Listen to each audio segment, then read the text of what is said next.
running, I will introduce our guest speaker.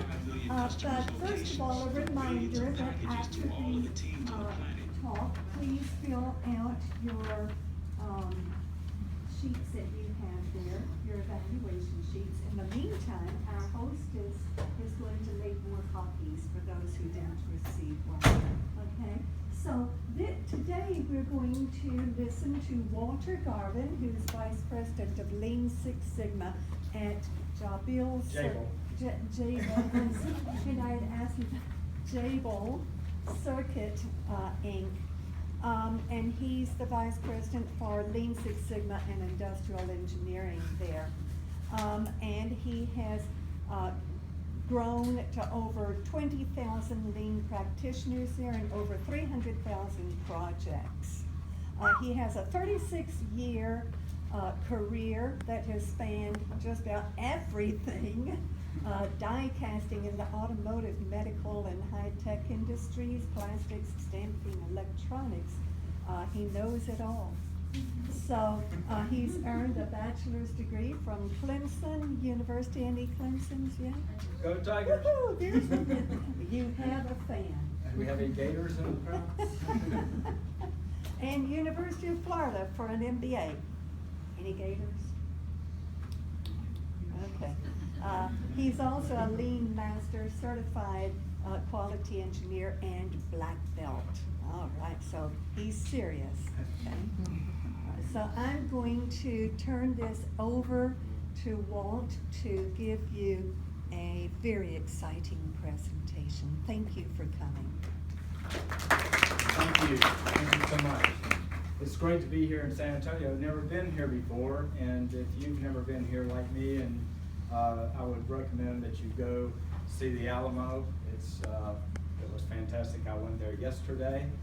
And one of the things that I noticed when I was walking around, if you've been there, right next to the Alamo is an old building that's probably 100 more years old, probably 150 years old, and it had a plaque on the building, and that plaque had nothing to do with the Alamo, but it was very transformative what they were talking about there, and that was the introduction of barbed wire. Okay. So in this building was barbed wire had been invented maybe 30 years before, but it came here to San Antonio for an exhibition, and that's when it took off. And what did that do? That created the ability for farmers and cattlemen to coexist. Before that, they could not coexist. And so that transformed people's lives to the better, and it transformed society in a way that was very interesting. So I was kind of surprised by that, because it kind of dovetails a little bit into what I'm getting ready to talk about as far as business process reengineering and advancing society at large. I know you couldn't hear it, but before I was showing a little video from Coke. And one of the videos from Coke says, and you probably heard this in the public domain, but sorry the sound wasn't working, but we have 7 billion connected devices in the world today. By 2020, that's projected to be 50 billion connected devices. That is also transformative. Business cannot exist in that environment as it does today. So, Jerry told you a little bit about me, so I'll move on. A little bit about Jabil. Jabil is probably one of the largest companies you've never heard of. It is a U.S.-based company in St. Petersburg, Florida.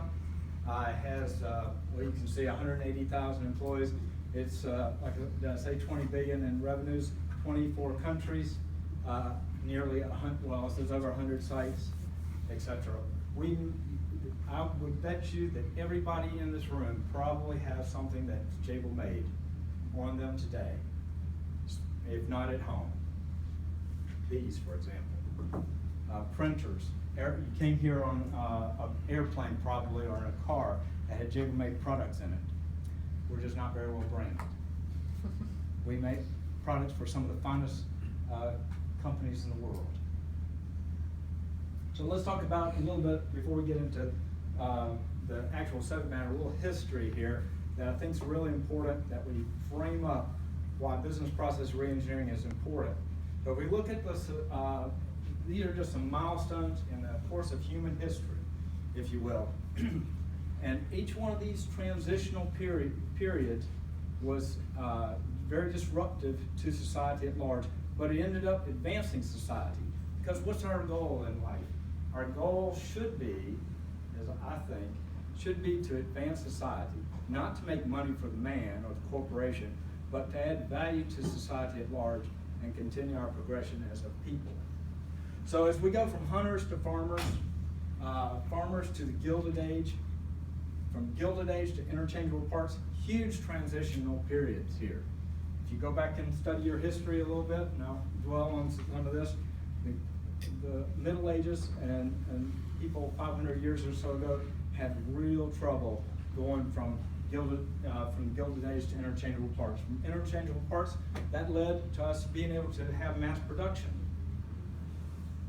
And then faster information through the internet age, and now we're into a period of mass customization. It wasn't that long ago that you went to a shoe store, for example, and you bought whatever was in the shoe store based upon size and all. But now I can go online and I can order exactly what I want, what color I want, what tread I want, and have it delivered. And those options never existed before. And as you say, as that video from Coke was talking about, we're going to be at 50 billion connected devices in just a few years, and projections hold true, and that will be transformative as well. We often get amazed, pardon me, we often get amazed at some of the new technology that's out there, or that's being thought about. It wasn't that long ago that Amazon got on 60 Minutes and talked about drones. It wasn't that long ago, right? Just think about not having, we talk about Apple Watches. Well, what if that wasn't there? What if we didn't have an Apple Watch, but we could see the directions on our skin, for example? These are things, just like barbed wire was 150 years ago here, very transformative. So each one of these transitional periods, and many that are yet to come, will have impact on society, will be hard for businesses to survive.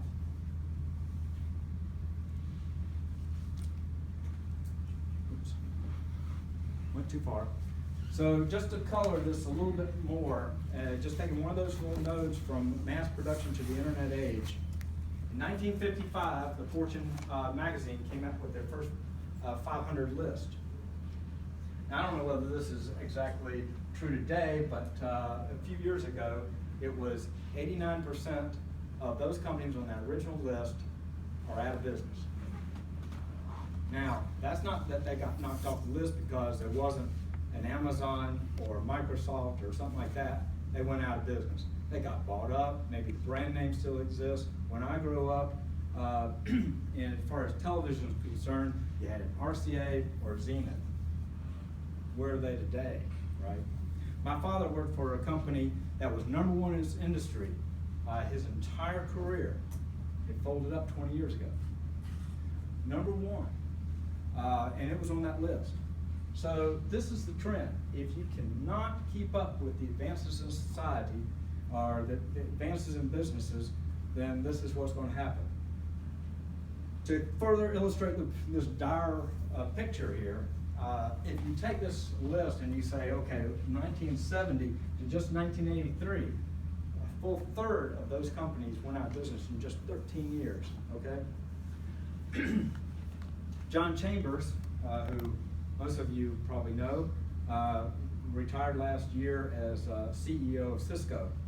And he made a prediction last year that within 10 years, 40% of the companies in business today will go out of business. Not a pretty picture, especially when we're talking about companies that have reached a size that should warrant them being able to survive. And we're not talking about the mom and pop shops here. So why is it? What can we do about it? Well, companies turn to lean. That's why we're here at this conference. Companies view lean as a way to transform their companies because they've seen other companies do it successfully, to gain that competitive edge, to stay in business, and to continue to add value. And I will tell you that there's nothing wrong with competition, but those numbers that I just gave you are pretty startling. So I will report to you and say that it is better for society for companies to stay in business, reinvent themselves, instead of laying off people, closing factories, and you know, all the turmoil that creates. So that's why we're here. We're here to continue that's why I believe we should be here, and that is to continue to add value to society, learn how we can transform our companies and our businesses to be more profitable, and to continue to add value. At Jabil, we define, excuse me for getting in the way, we define transformation as evolving to a higher level of sustained performance. It may sound simple, it's hard to get to. I like to emphasize the word sustained. One of the things that I find it as troubling between Lean and Six Sigma is the sustainability. That doesn't mean that Six Sigma can't have sustainability, but as I'll get to in a moment, I think that Six Sigma is more project-based and does not lend itself to long-term success. And I'm a fan of Six Sigma, the black belt and all that sort of mess, you know. All right. Let's just talk about scope. Business process re-engineering. We're, as industrial engineers, traditionally, we are focused on the shop floor. We're on that product or service that we are putting our hands on and adding value to. But I'm asking you for business process re-engineering to think broader. Think about from order to cash. And what does that look like? And if you look at it like that, the value add time that we're actually putting our hands on that product or service is really, really small. So a traditional industrial engineer, and God knows I spent my time on the shop floor trying to optimize processes and doing my work measurement studies and beautiful like that, but it's those other processes that are in between that really is where the opportunities are. There's an often stated statement that there's more to gain on the carpet than there is on the shop floor. And that's the essence of business process engineering, to find those opportunities, to change that dynamic, and to provide greater opportunities throughout the whole value stream. So it's broader in scope and has broader implications to organizational success. But companies have a choice to make.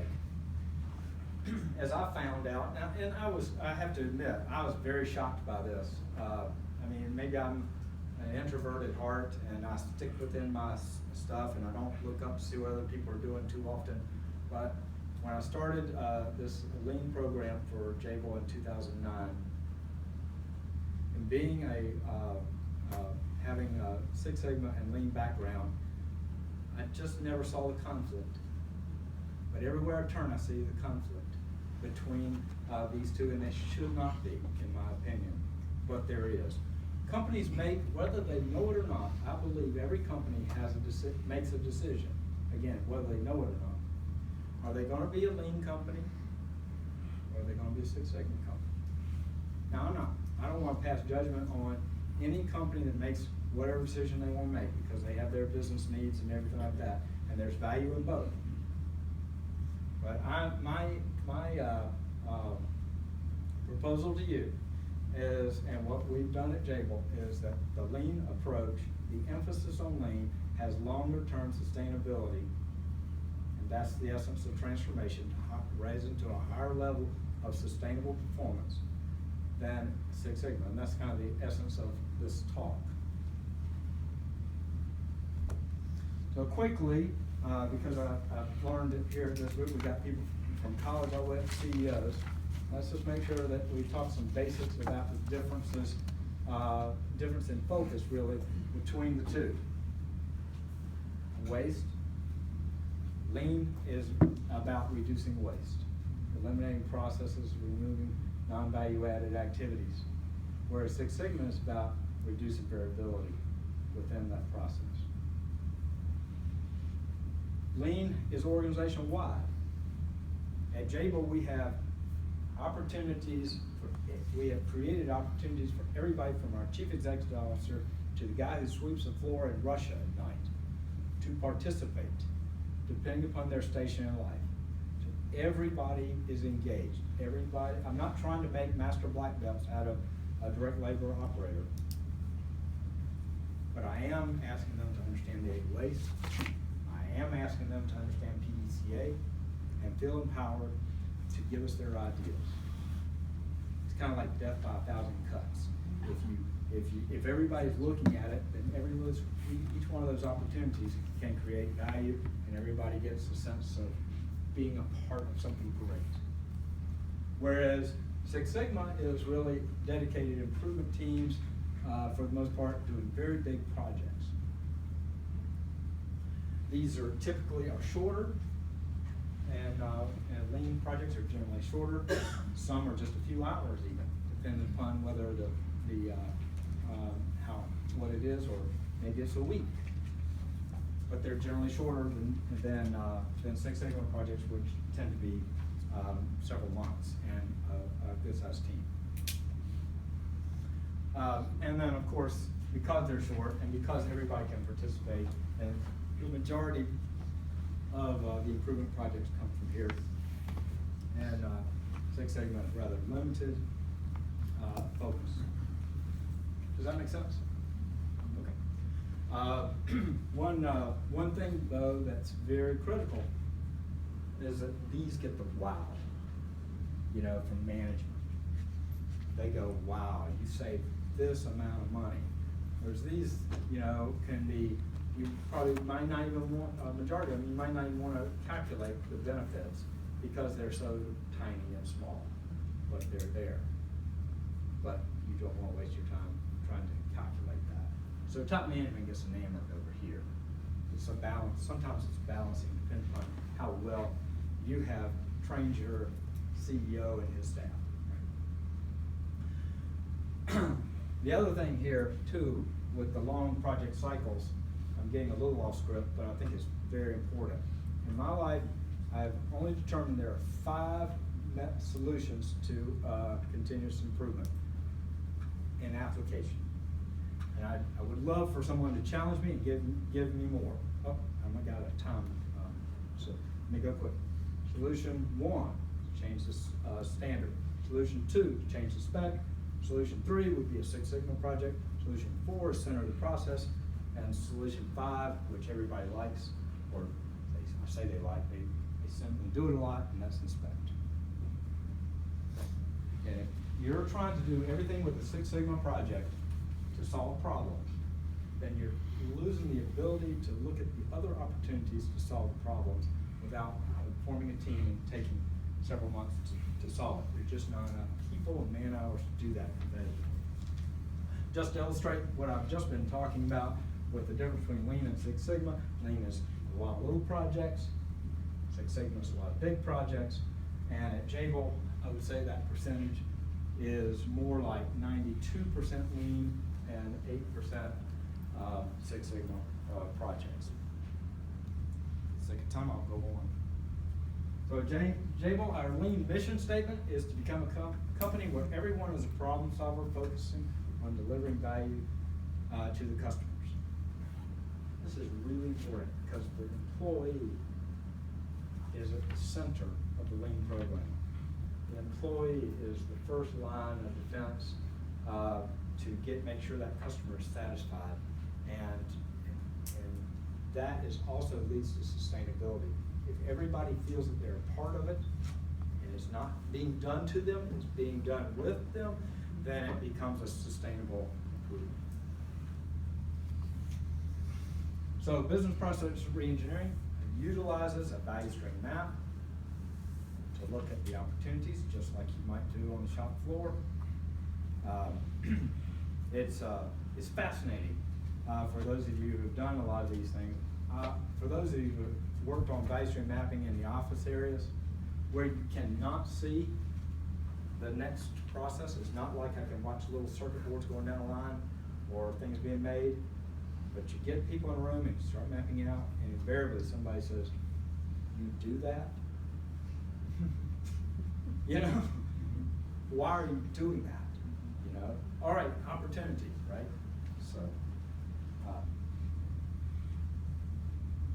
So evolving to a higher level of sustained performance gets everybody involved, gets new ideas.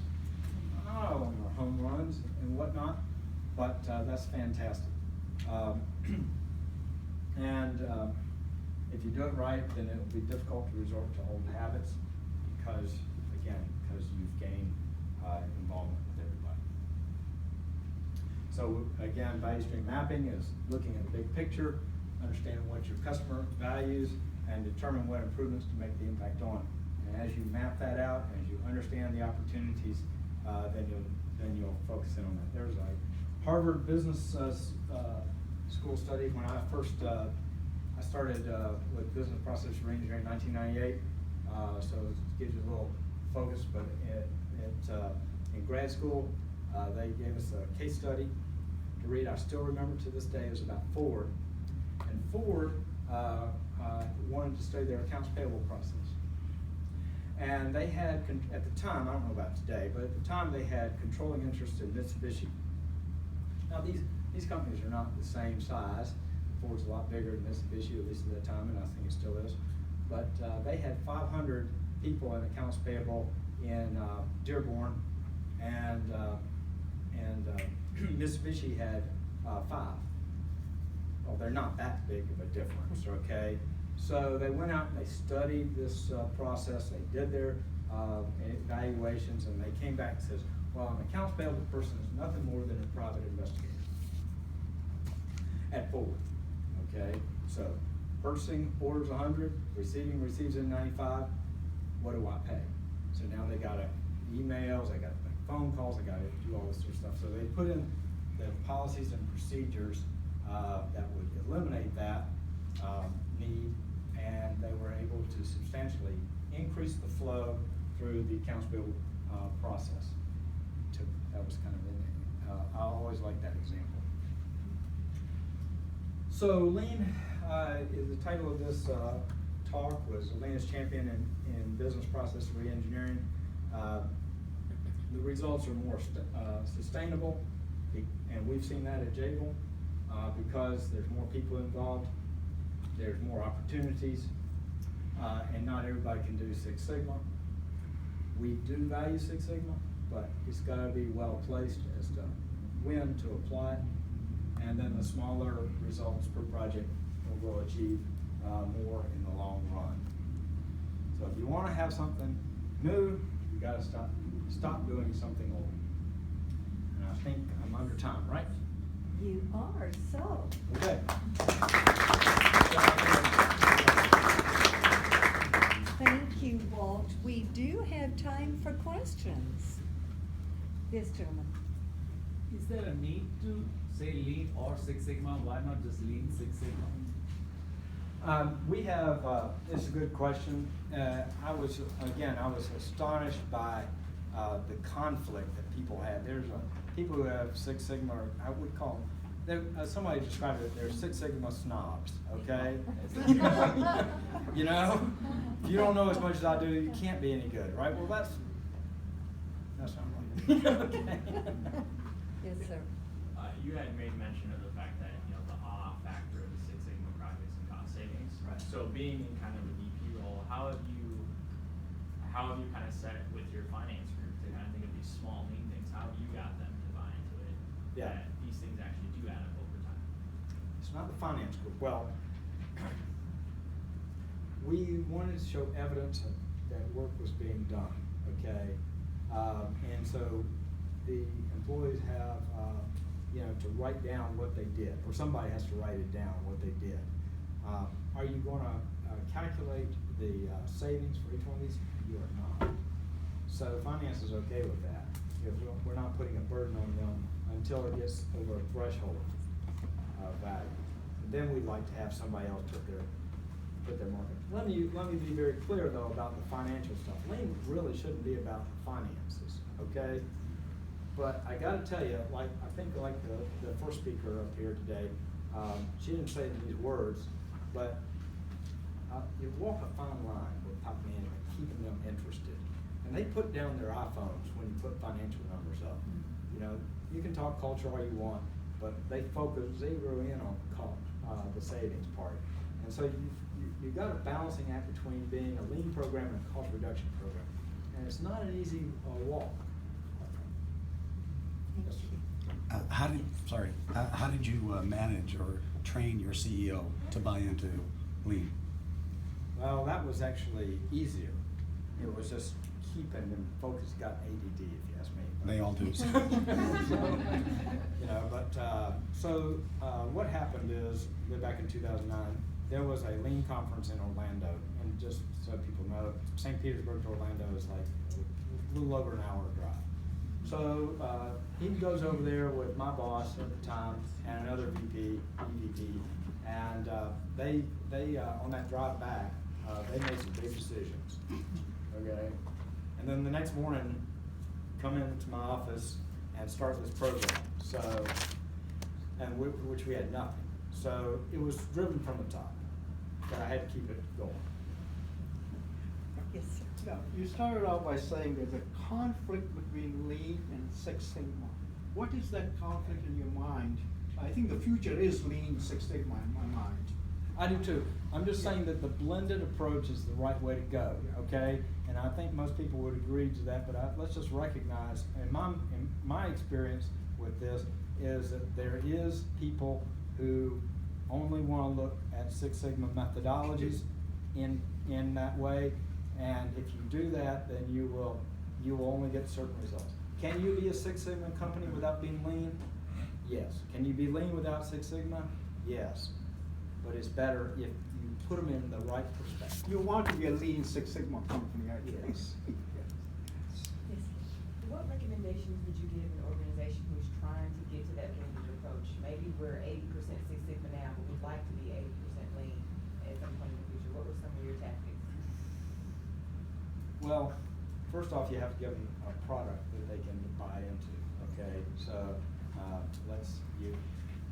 that's a very good question. I hadn't really thought about, because that's not how we build it up. But, you have to get selling them on that everybody has value, and we want to tap into that value. I think resonates with a lot of people, especially HR. They'll bite into that, and they'll be your biggest supporters. But you have to give them something where they can show how a broader group of people can do it. Because I don't know if that helps or not. I have to give this more thought. Hi, Paul Michaels from GMA Play. One of the challenges that we've had is we're all about measurements and trying to go from a very hardcore Six Sigma culture to more of a lean culture where, as you mentioned, I think you said 80 or 92% lean, which is sometimes more difficult to measure. As far as number of projects, by the way. Okay, so you're not talking goalposts. I was just talking about the ratio of lean and Six Sigma projects, but go ahead with your question. So I guess that was my question is you have that wow factor for these big Six Sigma projects. How do you get that from your executive team to get on board with something that's not as tangible? Well, let's be honest. If you use value stream mapping, Which you do. if you use value stream mapping and you set that and you look at the opportunities there, the vast majority don't need Six Sigma. Okay? Sure. So you can say, look, I can solve these problems pretty quick here by doing A3s, which is traditionally lean, or just go do it projects, which the employees generally do, etc. You're going to find that you need to re-examine a completely different business process, or you have a quality issue of sorts that's going to take more rigor. That's fine too. I would just point those out. Thank you. One last question. I just wanted to comment on the lean versus Six Sigma professionals. The thing I've seen a couple companies do is put the right kind of people in a room, force them to come up with an integrated methodology, fundamentally driven by the opportunity statement, the problem statement, the stuff of the employees' variation. But separate's never equal, so they force them to develop an integrated solution. So just a little bit more, just one more comment here on Lean and Six Sigma. I didn't mean to cause, people hadn't thought that there was an issue, to get people in turmoil here. But, I think it's worthy to recognize that people think differently about, these things. And I do think that, companies, again, like I said, companies do make a decision which way they're gonna go, whether they actively do that or not. Can I just add something else? Real quick. Yes. So I completely agree with what you're saying about separating it. I work for the Boeing company, and deploying Six Sigma, was not an easy task. So the way that they decided to go was lean for all the operators. And we don't mix them up. It's lean and Six Sigma. It's more, like you said, for complex projects. But if you wanna engage your force as the floor, it's lean, like you said, cause it's more of a culture, people focused methodology. So I completely agree with, it's not a mix, it's a different, perspective, I guess. And that really that elevates the direct labor operators up to a higher level. That shows them you value them. Turnover becomes less. They got, I'll give you one last story here. Okay. So, Toyota Sensei comes into, this wasn't a Jabil plant, this is related to me, but he comes into a plant and he asks the management there, says, tell me about the famous people that work here. And they go, all right, famous people work here.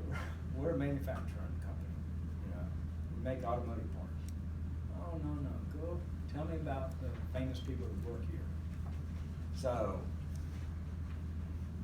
they're not, this little old Japanese guy, they didn't want to disrespect or anything like that, but they went out and they found a lady who won the county baking contest every year at the county fair. Kind of famous, right? They found a group of guys who have a band that plays on the weekends, and they have kind of a little following. They're kind of famous. They even found a guy who participated in the Olympic Games. Okay? So his point was, these people are passionate, they have value, they're here 8 hours a day, 5 days a week typically. Tap into that. And on that note, let's again thank